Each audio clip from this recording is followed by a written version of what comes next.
My name is Sastapan from class 4 and I am going to recite a poem. The title of my poem is The Snow. The snow, crisp in the winter's morning, softly all through the night. What is this without warning, falling and white? I have never seen snow, but I can imagine it quite. Not how it tastes, but I know it falls and is white. One morning, I will open the door to bring in the morning's milk, and all around there will be snow, fallen and still. How I will roll in the stuff, how I will tumble and spin, until the neighbors cry enough and send me back in. By Vijay Nambisan. Thank you. Thank you, Asta, for your beautiful poem. Up next, we have Riyad Singh from class 5 with the poem A Boat Beneath the Sunny Sky.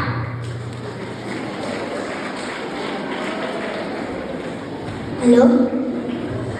Good morning, everyone. Listen out here. I am Riyad Singh of class 5, and today I am going to recite a poem. And the title of the poem is A Boat Beneath the Sunny Sky by Lewis Carroll. So here I go. A boat beneath the sunny sky. A boat beneath a sunny sky, lingering onward dreamily in an evening of July. Children tree that nestle nears, eager eyes and willing ear, least a simple tale to hear. Long as pale that sunny sky, echoes fate and memories die. Autumn frost has slain July. Still she haunts me, phantom-wise, Alice moving under skies, never seen by waking eyes. Children yet a tale to hear, eager eyes and willing ear, lovingly shall nestle nears. In a wonderland lie, dreaming as the days go by, dreaming as the summer dies, ever drifting down the stream, lingering in the golden gleam. Life, what it's about a dream. By Lewis Carroll. Thank you. Next up, we have Advik Karki from class 3 who will recite the poem on My Foot Fall Asleep.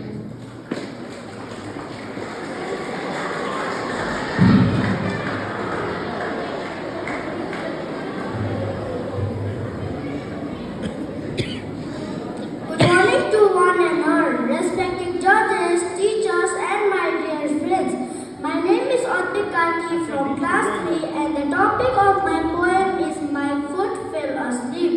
My foot fell asleep. My foot fell asleep right inside of my shoe. From sitting around having nothing to do, it hadn't drank warm milk, not tired to count sheep. It just wasn't busy and fell right asleep. You see, in my shoe, it get lonely and boring, which made my foot sleepy, and soon it was snoring. My foot snored so loudly, my shoe began flapping, but it didn't notice, it kept right on napping. It slept through the morning and most of the day, despite that my other foot wanted to play.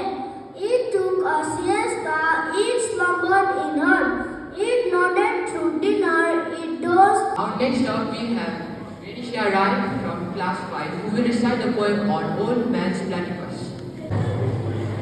Morning to everyone present out here. I am Renisha Rai of class 5 standing here to recite the poem, and the title of the poem is Old Man Platypus by A.B. Pancho Patterson. Old Man Platypus. Far from the trouble and toil of town, where the reed may swim and shiver, looked at the fragment of velvet brown, Old Man Platypus drifting down, drifting along the river, and he plays and dives in the river beds, in a style that is most elusive, with few relations and fewer friends, for Old Man Platypus descends from a family most exclusive. He shares his burrow beneath the bank with his wife and his son and daughter, and he roosts on the reed and the grasses red, and the bubbles show when our hero sang to his entrance underwater, safe born below the falls. They live in a world of wonder, where no one visits and no one calls. They sleep like a little brown billiard balls, with a big stump neatly on dirt. And he talks in a deep and friendly growl as he goes his journey lonely. For he has no relations to fish nor fall, nor to the birds, nor beasts, nor to the horned owl. In fact, he's the one and only. Thank you. Thank you, Rinshia, for your wonderful performance. Up next, we have from class 6A, Adarshika Guru, reciting the poem Geography's Lesson. Teacher told us one day he would leave the school and sail across the warm blue sea to places he had only known from maps and all his life had longed to be. The house he lived in, narrow and grey, but in his mind's eye he could see sweet-scented jasmine clambering up the walls and green leaves burning on an orange tree.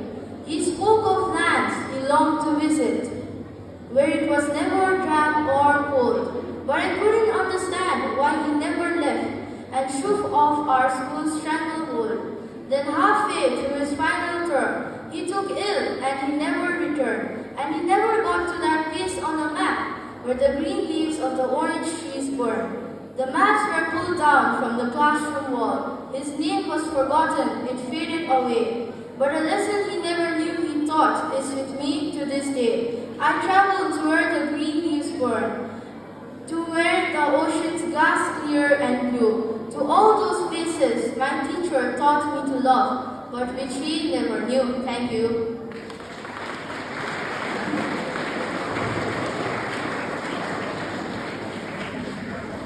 Thank you, Adarshika, for a beautiful recitation. Next up, we have Hardik Chetri from 6B, who will recite the poem on Granny's Little Laptop.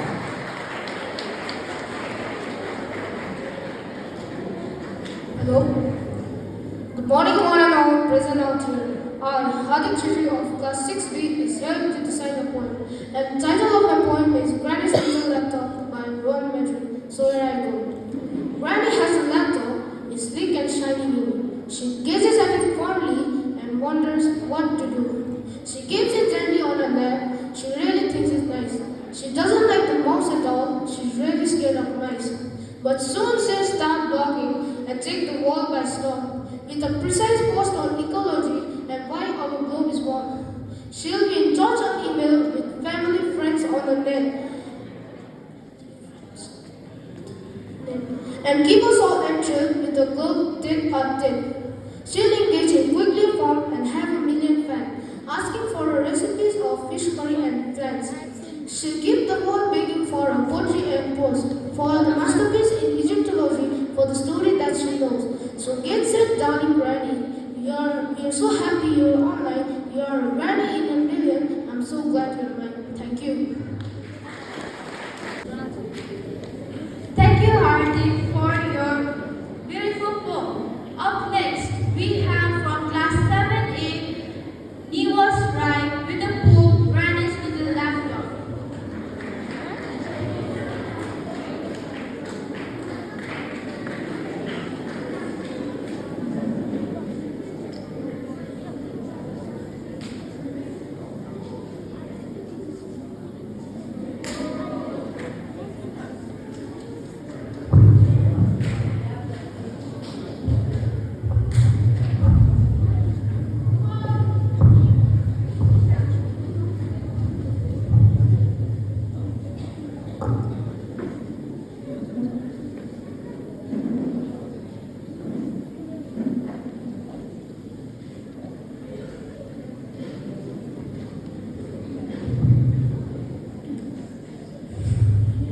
Morning to one and all present out here.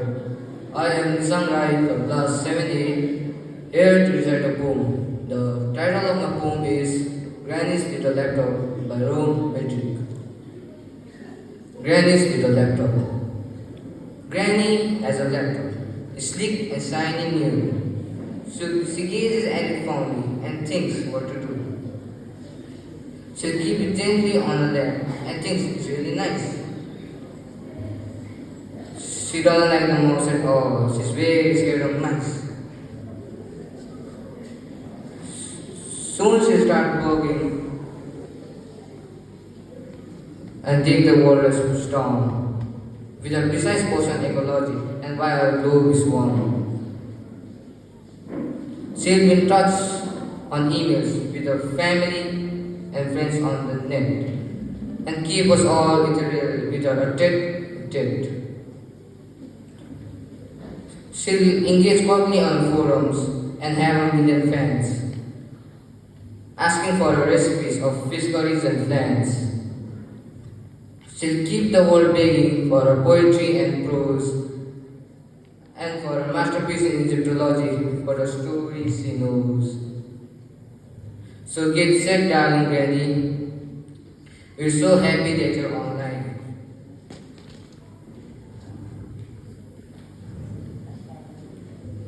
So happy that you're online.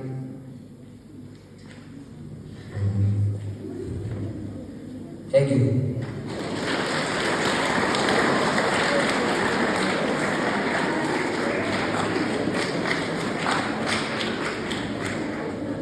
Thank you, Nios, for your recitation. Now we have Anvesha Pradhan from 7B who will recite the poem on geography's lesson.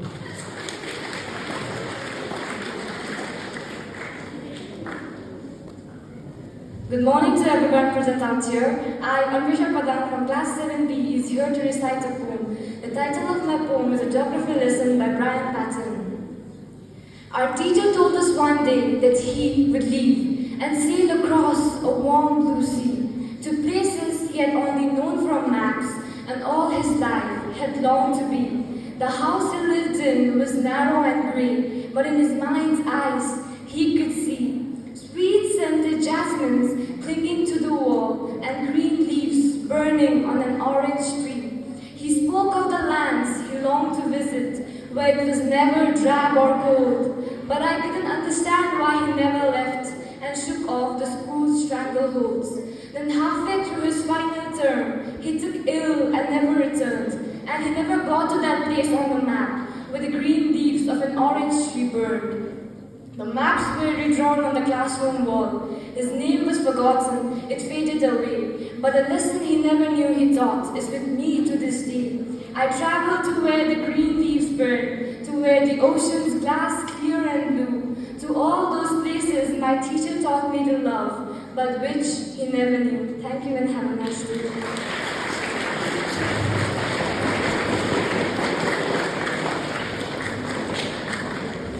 Thank you, Anvesha, for your confidence performance. Up next, we have from class 8A, Arohi Rai with the poem Granny's Little Lap.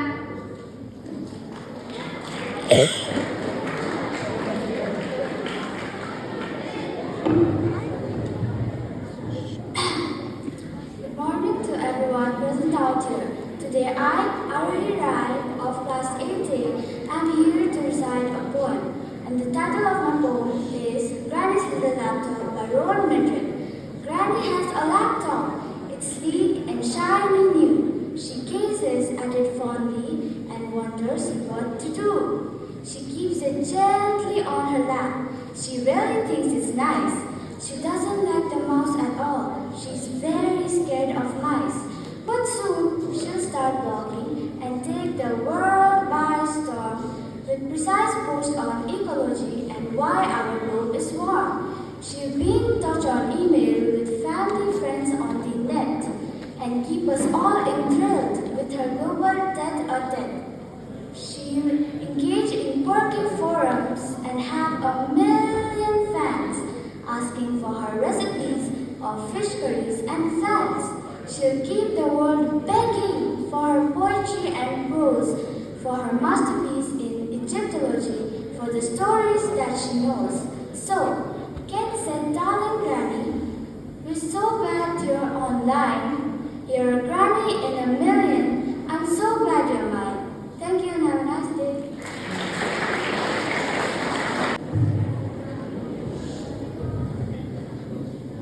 Good morning to one and all present out here. I, Pema Silva of class 8B, is here to recite a poem, and the topic of my poem is Granny's Little Laptop by Rowan Madrid. So here I begin.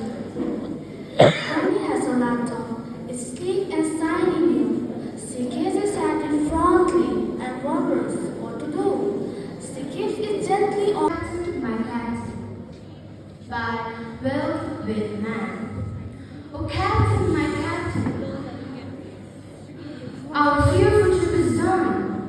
The ship has weathered it rocked, the prize we should have won. The port is near, the bells are here, the people all excavating, the follow eyes to set it free.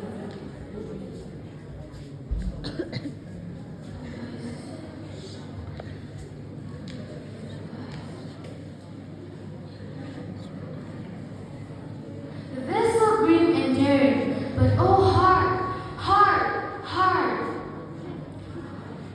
Oh the bleeding heart, where on the dead my captain lies, fallen cold and dead. Oh captain, my captain, rise up and hear the bell. Rise up, for you the flag is flung, for you the flag is flung. Bugle trills, for you the bouquets and ribbons writ. For you the call, the swaying mass. Her captain, dear father, this arm beneath your head is something that is never gonna go. Fallen cold and dead. Thank you. With the poem, O Captain, my Captain.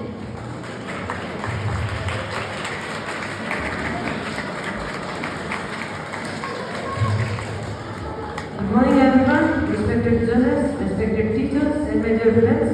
Today I am standing in front of you to recite a poem, and the title of my poem is O Captain, My Captain by Wirt Wolfman.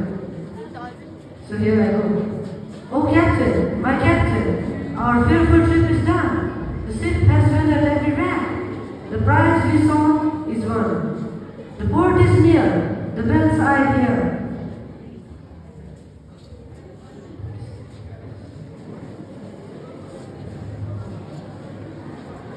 While follow eyes, the steady keel, the vessel, grim and Above the traveller's head, and smote upon the door again the second time. He stood and went there instead, but no one descended to the traveller. He leaned over and looked into his clear eyes. They stood there perplexed and still, but only a host of phantom listeners. And my schoolmates.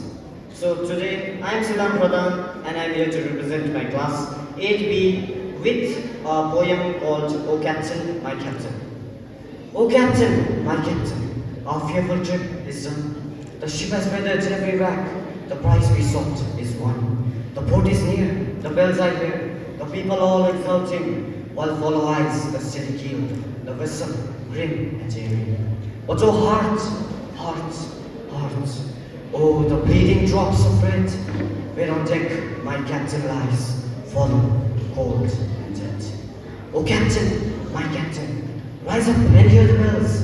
Rise up, for you the flag is flung, for you the bugle drills, for you bouquets and ribbon threads, for you the shores are crowding, for you they call the swaying masses, their eager faces turning. O Captain, my Captain, rise up and hear the bells. Hear, Captain, dear father, the sound beneath your head. It is some dream that on the deck you're fallen, cold and dead. Hear, Captain, dear father, the sound beneath your head. It is some dream that on the deck you're fallen, cold and dead. My captain does not answer. His lips are pale and still. My father does not feel my arms. He has no pulse, no will. The ship is anchored, safe and sound. Its voyage close and done. From fearful trip, the victor ship comes in with object won. Exalt those shores and ring of bells, but I, with mournful tread, walk the deck. My captain lies, fallen, cold and dead. Thank you.